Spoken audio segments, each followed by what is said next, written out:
Imagine करो तुम एक बैट्समैन हो, सामने एक ऑफ स्पिनर आ रहा है, तुम तैयार हो, बॉल अंदर आएगी, लेकिन बॉल पिच पे टिप्पा खा के बाहर निकल जाती है और तुम्हारा स्टंप उड़ जाता है। तो पता है कौन सी बॉल डाल दी ऑफ स्पिनर ने? उसने डाला है वही अपनी उंगली में टिंगली वाली बॉल, दूसरा। तो ये दूसरा जितना मज़ेदार इसका नाम है उतने मज़ेदार इसके नाम का ओरिजिन है, और उतना ही इसके पीछे कंट्रोवर्सी है। इसी के चक्कर में आईसीसी को वो 15 डिग्री वाला अपना रूल लाना पड़ा था आर्म बैंडिंग का, क्योंकि ये बॉल उनको चेकिंग लग रही थी काफ़ी एंगल से। तो यार आज बात करते हैं इसके पूरे इतिहास की और इसके पीछे की फिजिक्स की। देखो इसका इतिहास क्या है। क्रिकेट में सारी उल्टी पुल्टी चीज़ें जो भी इलीगल लगने वाली और सही में इलीगल चीज़ें पाकिस्तानियों ने ईजाद करी है, जैसे रिवर्स स्विंग। अब ये दूसरा भी शकील मुश्ताक ने ईजाद करी थी और फिक्सिंग भी पाकिस्तान ने ईजाद करी थी। तो अब बात करते हैं दूसरा गेंद की। क्या होता था 90s में, ये शकील मुश्ताक जब फेंकता था बॉल को तो वो पीछे से उनका विकेट कीपर होता था मोइन खान।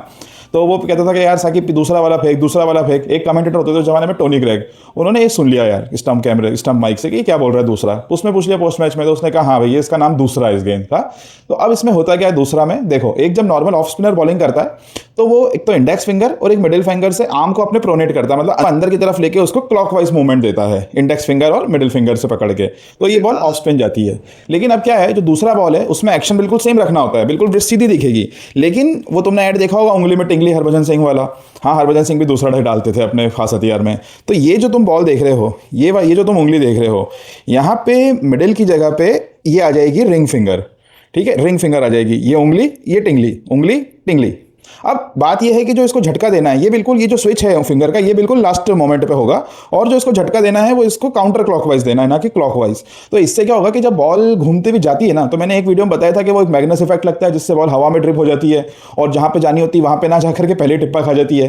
तो इस वजह से, उस मैग्नेस इफेक्ट की वजह से और इस काउंटर क्लॉकवाइज मूवमेंट की और जर्क की वजह से वो बॉल बाहर अंदर की तरफ जाती जाती बाहर निकल जाती है और बैट्समैन को पता ही नहीं चलता, या तो वो स्टंप आउट हो जाता है या उसका विकेट उड़ जाता है ऑफ वाला।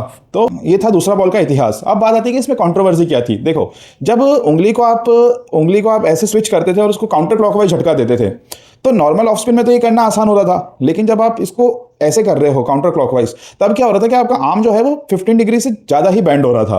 काफ़ी बॉलर्स का देखा, तो उसमें अगर इसमें आप नीचे जाते हो तो चेकिंग हो जाती है। अगर 15 डिग्री से नीचे गए तो चेकिंग यानी कि बट्टा फेंकना। तो आईसीसी ने देखा, इस वजह से उन्होंने वो रूल इंट्रोड्यूस किया। काफ़ी बॉलर्स आपने सुने होंगे, Saeed Ajmal, Muttiah Muralitharan, even R Ashwin, even Harbhajan Singh का एक्शन इस चक्कर में काफ़ी बार आईसीसी ने स्क्रूटनी करी और उनको दिया। सईद अजमल को तो खैर बैन ही कर दिया गया था। तो यार ये था दूसरा बॉल का इतिहास और उसके पीछे की फिजिक्स।